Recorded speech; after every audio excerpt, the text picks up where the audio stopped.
Is everything okay? Of course. It's my wedding day.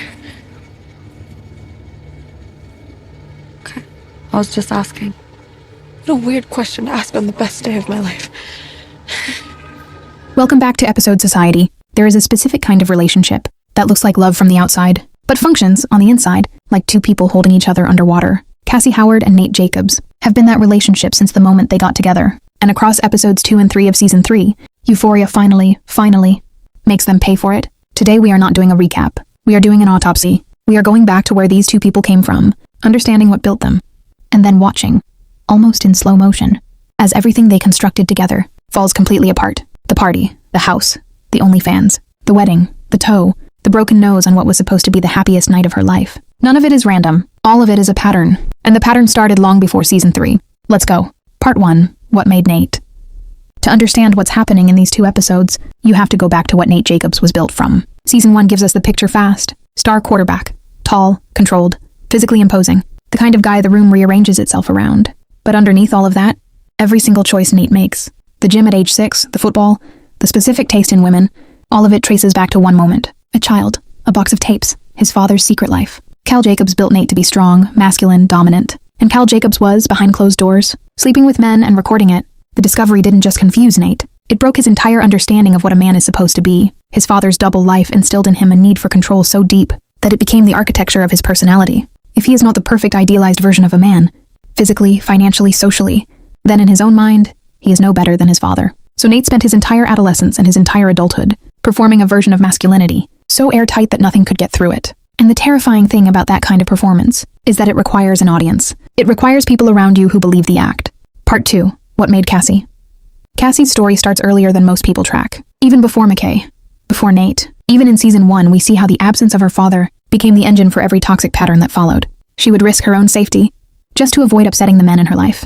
Think about what that means as a foundation. Before she ever met Nate Jacobs, Cassie Howard was already wired to shrink herself in the presence of men who might leave. Her relationships throughout the show reveal someone who appears confident on the surface, but is driven underneath by deep abandonment issues, consistently putting herself in harm's way just to feel chosen. And Cassie is not unintelligent. That's the thing people get wrong about her. She is not naive in the way people dismiss her as naive. She knows on some level when she is being used. She just decides that being used is better than being alone.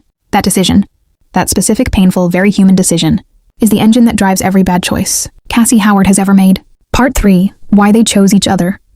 Season 2 is where it clicks into place. Cassie doesn't fall for Nate, despite knowing he was Maddie's. She falls for Nate partly because of it. Because Maddie had something. Maddie was the one who got chosen, who got loved, who got to be the main character. And Cassie, who spent her whole life feeling like the supporting role, wanted that more than she wanted the friendship. And Nate chose Cassie for a very specific reason. Maddie was too sharp, too watchful. Maddie would have eventually looked behind the curtain. Cassie looks at Nate and sees exactly what he needs her to see. A man who chose her above everyone else. Nate needs the submission of others, to legitimize his rigid beliefs about himself. Cassie's willingness to submit, to wake up at 4 a.m. before he woke up, to reshape herself into whatever version he wanted, was not a red flag to Nate. That was the feature. 2 people. One needed someone to believe the performance. One needed someone to make her feel chosen. It was never going to be healthy. But for a while, it worked. Part 4. The house tells you everything. Now we arrive at episode 2, season 3. 5 years later. Engaged.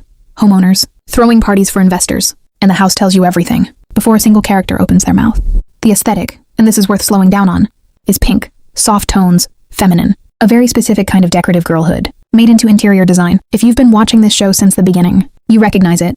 It looks like Maddie's room. Pink sheets, pink walls. That particular aesthetic Maddie wore like armor through high school. Cassie grew up inside Maddie's world. She absorbed her style, her taste, her way of being looked at, and then she built a house out of it. She didn't just take Nate. She took the aesthetic.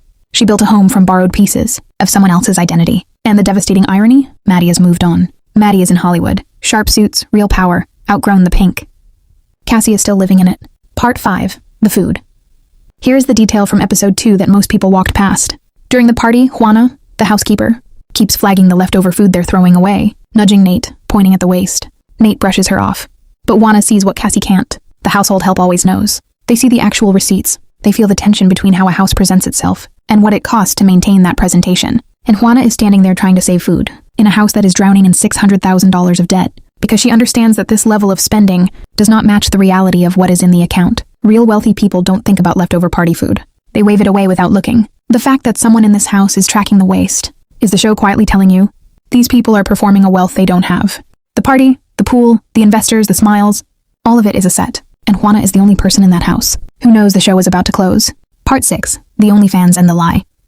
$600,000. That is the number sitting underneath everything in episode 2. Nate's construction business is failing. An investor wants his money back by end of month.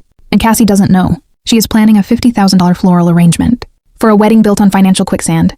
And the man who proposed to her never once told her the ground was sinking. So she starts an OnlyFans. Not because she wants to, but because the wedding she was promised isn't being funded. And when Nate finds out the content is spreading at his own party, in front of his investors, he doesn't pull her aside. He demands her phone, publicly, in the same room he has been performing success in all evening. That move is Nate Jacobs in 3 seconds. Control, image, ego, in that order, and to save face in front of the room.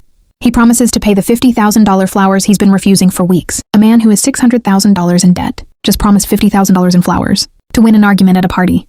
That is not love. That is a man protecting a story at any cost.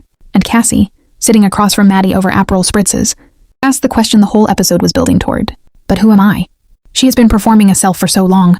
The girlfriend, the fiancé, the content creator, the girl in the pink aesthetic, that she forgot to build one. And Nate cannot answer that question for her. He never saw Cassie. He saw a performance he could use. Part 7, The Wedding. Episode 3, Nate and Cassie get married, and the wedding is exactly what this relationship has always been. Beautiful on the surface, hollow at its center. Nate is vomiting in the shower before the ceremony. While his groomsmen try to rally him, Cassie is backstage in full tears before she even walks down the aisle.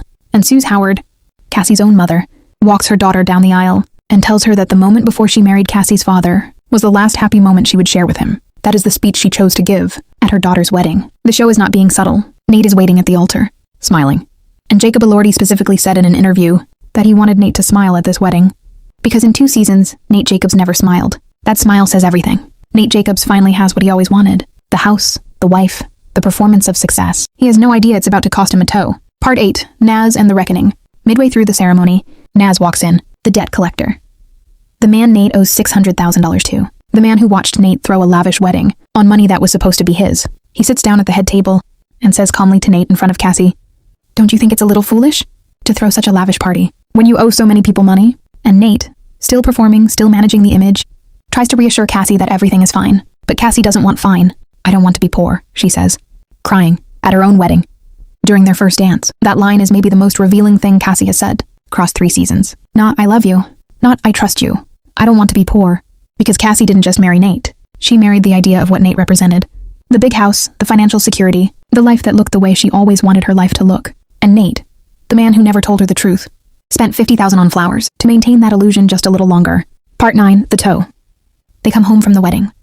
Naz is waiting. Nate is beaten on the floor of the house. The same house with the pink walls and the party lights and the leftover food that Juana tried to save. Cassie tries to intervene. She is thrown to the ground and breaks her nose on her wedding night. And Naz takes a pair of pruning shears and removes Nate's pinky toe as a warning. And before he leaves, he turns to Cassie, in her wedding dress on the floor bleeding, and says, "Some women inherit wealth. You inherit debt." That line is the entire thesis of their relationship, delivered in 9 words. Cassie spent 3 seasons chasing the life she thought Nate would give her, and what she actually inherited was his ego, his lies, his debt, and a broken nose on the night she thought was going to change everything. Nate's debts were not simply bad financial decisions. They were the result of a man who attempted to outperform his father's legacy, who took over Cal's business out of hatred for him, and then became the worst version of himself in the process. By trying to escape being Cal Jacobs, Nate Jacobs became something worse. He just made Cassie pay for it too. Cassie and Nate across episodes 2 and 3 is not a love story that went wrong.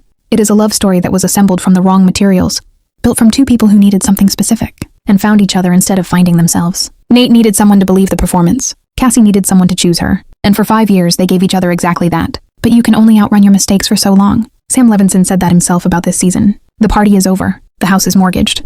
The toe is gone. And Cassie is sitting on the floor of a pink house. That was never really hers. In a wedding dress. With a broken nose, finally understanding that the life she fought Maddie for was never real. And the question she asked over Aperol spritzes, "But who am I?" She's going to have to answer it herself now, because Nate Jacobs never knew. Episode Society every week. See you next Sunday. Peace.